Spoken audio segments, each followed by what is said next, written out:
ہجری میں اب اسلام کی آمد ہونے لگی اور اسلام آیا کہاں؟ بھارت میں۔ کہاں آیا؟ کتنی ہجری میں بھائیو؟ 93۔ کیسے آیا وہ بھی سنیں۔ ادھر سندھ کے علاقے سے کچھ تاجر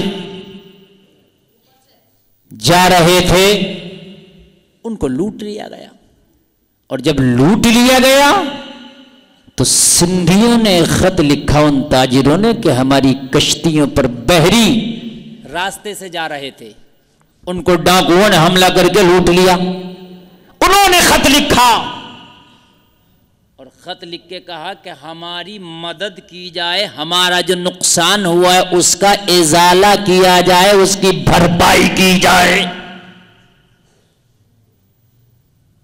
خط بھیجا۔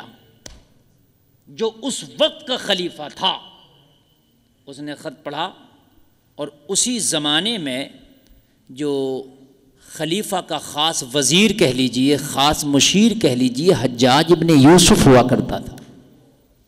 حجاج ابن یوسف تھا تو بڑا ظالم آدمی، لیکن بھارت میں جو اسلام آیا سب سے بڑا ہاتھ حجاج ابن یوسف کا ہے۔ اس نے اپنے سگے بھتیجے محمد بن قاسم کے ہاتھ میں کمان دی اور کہا سندھ کے علاقے میں جا اور انہیں سزا دے جس نے لوٹا ہے، جس نے لوٹا ہے انہیں سزا دے۔ 17-18 سال کا نوجوان محمد بن قاسم 93 ہجری میں، لوگوں ذرا غور کرو، سندھ کے علاقے میں آیا، مگر محمد بن قاسم جیسا مجاہد اعظم، محمد بن قاسم جیسا، لوگوں توجہ کرنا، نبی کا عاشق جب آیا تو خالی سزا ہی نہیں دیا بلکہ محمد بن قاسم نے سندھ کو فتح بھی کر لیا۔ بڑے بڑے قلعے، راجہ داہر جیسے کو ختم کر دیا۔ راجہ داہر نے اپنی سگی بہن سے شادی کی تھی، راجہ داہر نے اپنی سگی بہن سے شادی کی، اور محمد بن قاسم نے راجہ داہر کا سر اڑایا۔ بڑے بڑے قلعے، سب سے پہلی مسجد محمد بن قاسم نے بنائی، تعمیر کرائی، اور اسلام کا پودا یہاں سے پھلنے پھولنے لگا۔ سندھ کے پورے علاقے پر محمد بن قاسم نے قبضہ جما لیا بڑی تیزی کے ساتھ، لیکن خلافت راشدہ نہیں تھی، ملوکیت کا نظام تھا۔ دیکھا کہ محمد بن قاسم 17-18 سال کی عمر میں اتنا کامیاب ثابت ہو رہا ہے، اگر اس کو اور موقع مل گیا تو دنیا میں خلیفہ کو کوئی نہیں جانے گا، محمد بن قاسم کے چرچے ہوں گے۔ یہ حسد والی جو چیز ہے نا، یہ جلن والی، یہ بڑی نقصان دیا ہے اس نے۔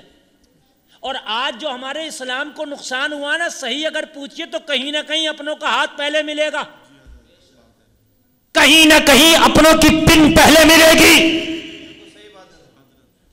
آپ کوئی بھی تاریخ اٹھا کے دیکھیں، چاہے وہ تاریخ کربلا کیوں نہ ہو، جب دغا دی ہے تو اپنوں نے دی ہے، جب خنجر گھونپا ہے تو اپنوں نے، جب بے وفائی کی ہے تو اپنوں نے۔ حسد بھی بڑی بری بیماری ہے۔ کتنے معاملات ایسے ہیں کہ حسد کی بنیاد پر دین کا کام ہونے سے رک گیا، چاہے کچھ ہو جائے مگر نام اس کا نہیں ہونا چاہیے۔ محمد بن قاسم کے چرچے ہونے لگے 17-18 سال کی عمر میں، لوگوں کو جانتا نہیں، مگر محمد بن قاسم نے پورے سندھ پہ حملہ کر کے پورے سندھ پر اسلام کا جھنڈا لہرا دیا۔ وہ جلسے میں آنے والوں بڑے بڑے قلعوں کو فتح کر لیا، وہ جلسے میں آنے والوں جن کا مال لوٹا گیا تھا انہیں بھی انصاف دلا دیا۔ اس میں ایک بیٹی کی عزت کو لوٹا گیا تھا، محمد بن قاسم نے اس بیٹی کو بھی انصاف دلا دیا۔ قافلے میں ایک لڑکی، ایک خاتون کی عزت کو بھی لوٹا گیا تھا، اس کو بھی انصاف دلایا محمد بن قاسم نے۔ سمجھ رہے ہیں آپ؟ جب دیکھا محمد بن قاسم کا یہ جلوہ کہ پورے سندھ کو فتح کر لیا، اگر ایسے ہی اس کو چھوڑ دیا گیا تو خلیفہ کو کوئی نہیں جانے گا، پوری دنیا میں محمد بن قاسم کے جلوے ہوں گے۔ محمد بن قاسم کو فوراً واپس بلایا، اور فوراً واپس بلانے کے بعد اب تاریخ نہیں ملتی کہ اب محمد بن قاسم کے ساتھ کیا کیا۔ کچھ یہ بتاتے ہیں کہ قید خانے میں ڈال دیا، آخری سانس تک محمد بن قاسم قید خانوں کے اندھیروں سے لڑتا رہا اور وہیں پر آخری سانس توڑ دی۔ اتنا بڑا اسلام کا یودھا، اتنا بڑا اسلام کی خدمت کرنے والا، اتنا بڑا اسلام پہ جان نچھاور کرنے والا کہ اگر اس کی سپورٹ کر دی جاتی تو وہ کہاں چاہتا، وہ کہاں پہنچتا. لیکن محمد بن قاسم کو قید خانوں کے اندھیروں میں ڈبو دیا گیا اور اس کی تاریخ وہیں پر ختم کر دی گئی. اور یہ اسلام دھیرے دھیرے جو محمد بن قاسم لے کر کے آیا تھا، یہ دھیرے دھیرے پھر کم ہونے لگا، پھر کم ہونے لگا، پھر کم ہونے لگا. اس کے 300 سال کے بعد پھر اس سرزمین پر صوفیہ نے آنا شروع کیا. کس نے آنا شروع کیا؟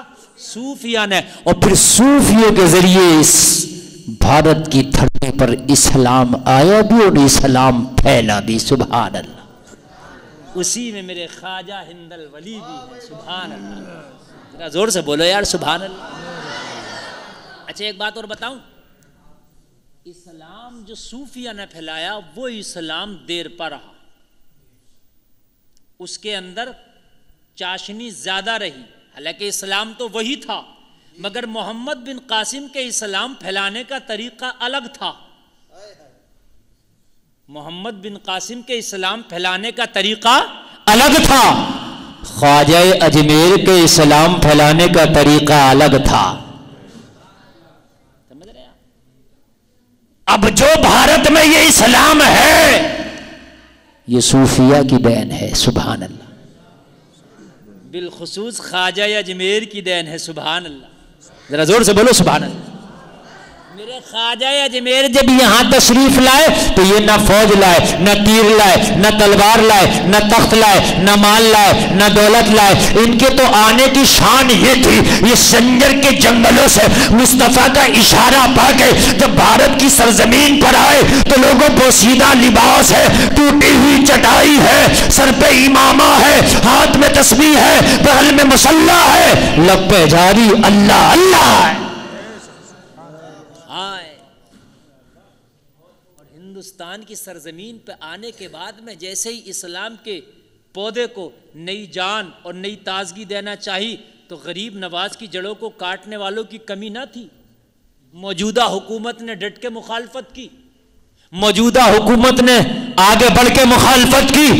مگر جلسے میں آنے والوں تاریخ بتاتی ہے صوفیہ کا کام کرنے کا انداز ہی الگ ہے. اب میں جو بتانا چاہ رہا ہوں، اس سے میں کیا بتانا چاہ رہا ہوں؟ میں اب یہ بتانا چاہ رہا ہوں کہ دور حاضرہ میں اسلام پر جو ہمیں کام کرنا ہے وہ محمد بن قاسم والا طریقہ نہیں اپنانا ہے، خواجہ غریب نواز والا طریقہ اپنانا ہے.